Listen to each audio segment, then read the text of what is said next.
Ang karamihan kapag pumupunta sa ibang lugar para mag-relax, mag-unwind o kaya naman ay para kumain, ay nakasanayan na mag-post ng kanilang mga litrato, kalakip nito ang kanilang kasalukuyang lokasyon, establishmento o restaurant na kanilang kinakainan sa kanilang social media account. Para sa iba ay ligtas na gawain ito, pero sa iba naman ay nagdudulot at nagdadala ito sa kanila sa panganib at kapahamakan.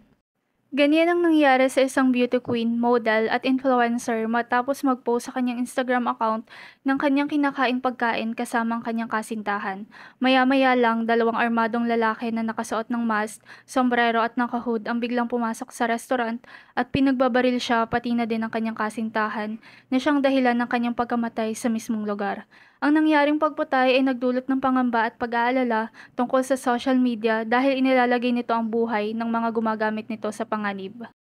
Ang biktima ay si Landy Paraga Goyboro, 23 taong gulang at pinanganak noong February 26, 2001 sa Quevedo, Ecuador. Nag-aral siya ng Social Communication sa Universidad Técnica de Babajuyo at doon siya nagsimulang sumali sa mga beauty contest katulad nung nagsimula siya bilang reyna sa kanilang parokya, Vice Reyna of Quevedo, Queen of the Faculty ng kanilang universidad, Queen of the Special Forces Group No. 26 Sinepa. Isa din siyang Ecuadorian model at isa ding beauty queen kung saan sumali siya sa Miss Mesoamerica Ecuador International na ginanap sa El Salvador. Sumali din siya sa Miss Ecuador 2022 kung saan kinatawan niya ang Los Rios Province at naging ikalimang finalist siya ng naturang beauty contest. At naging isang influencer din siya kung saan meron siyang 183,000 followers sa Instagram at 1.2 million followers sa TikTok. At aktibo din siya sa kanyang mga social media activities. Makikita sa kanyang Instagram account na mahilig siya mag-post ng kanyang mga larawan sa kanyang mga pinupuntahang lugar, restaurant at mga pagkain na kanyang kinakain. Si Landy ay mahilig gumala at pumunta sa iba't ibang lugar, uminom at magparty sa mga bar. Mahilig din siya kumain at magluto. Kaya naman sa kanyang mga Instagram post ay may mga ibinahagi siyang video na nagluluto siya ng iba't ibang recipe. Mahilig din siya pumunta sa mga beach at resorts para mag-swimming. At base sa kanyang mga pinopost na larawan at mga videos sa kanyang social media account, ay meron siyang kasintahan na isang plastic surgeon na si Dr. Jose Luis Betancourt at ayon sa report ay mag-live-in partner na din ng dalawa. At nito lamang April 28, 2024, kasama ni Landy Paraga Goyboro ang kanyang kasintahan na si Dr. Jose Luis Betancourt sa Quevedo City. Nadadalo sana sila sa isang kasal ng kaibigan at habang kumakain ng dalawa sa isang restaurant, katulad ng nakagawi ang gawin ni Landy, nag-post siya sa kanyang Instagram account ng kanyang kinakain na pagkain na octopus ceviche para sa kanilang tanghalian. At makalipas lamang ang 20 minuto, dalawang armadong lalaki na nakasuot ng mask, sombrero at hood ang biglang pumasok sa restaurant at pinagbabaril siya pati na din ang kasintahan niya na nagresulta sa kanyang pagkamatay sa mismong lugar. Agad namang tumakas ang dalawang suspect matapos ang ginawa nilang pamamaril kay Landy at sa kasintahan nito.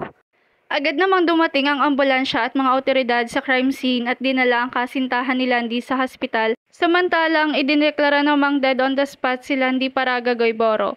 Ang naturang insidente ng pamamaril ay nakuha ng CCTV footage sa loob ng restaurant. Makikita sa CCTV footage na 3 beses binaril si Landy.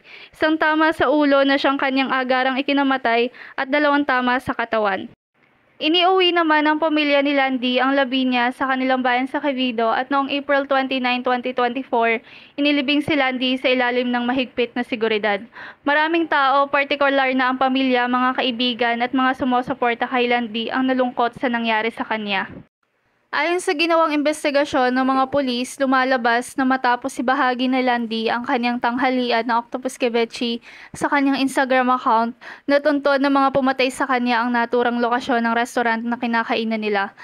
At ang isa sa tinitingnang anggulo ng mga kapulisan sa pagpatay kay Landy Paraga Goyboro, ang pagkakadawit ng pangalan nito sa mga organisadong krimen katulad ng mga drug trafficking, human trafficking, smuggling at counterfeiting o pamimeke.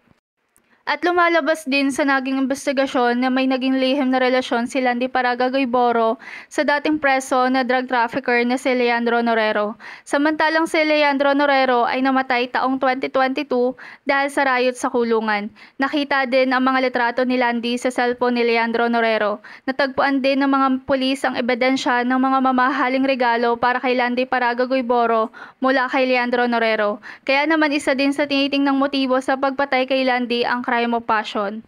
At iniimbestigahan ng mga kapulisan ng maaring naging papel ng biyudang asawa ni Leandro Norero sa nangyaring pagpatay kay Landy Paragagoy-Boro dahil maaaring ang asawa ni Leandro Norero ang nag-utos na ipapatay si Landy.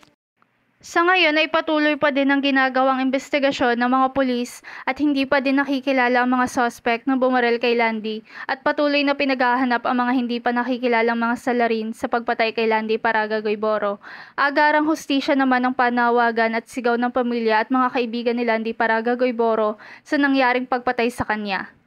Ang mga gumagamit naman ng social media platforms ay hindi napigilang matakot at mag-alala dahil tingin nila ay nalalagay sa panganib ang buhay nila sa pamamagitan ng pagpo-post ng mga larawan nila sa social media, kalakip ang lokasyon na kinaroroonan nila o kung hindi man ay mga larawan ng pagkain o restaurant ng kanilang kinakainan na madaling natutunton ng iba ang lokasyon o lugar ng mga naturang restaurant. Tingin ng karamihan ay hindi naligtas sa mga social media platforms para sa kanilang mga social media activities na ginagawa at pinupuntahan. Maraming salamat kabayan at sana suportahan niyo ako sa pamamagitan ng pag-subscribe sa aking YouTube channel at pag-hit sa notification bell para updated kayo sa mga bago kong i-upload na videos.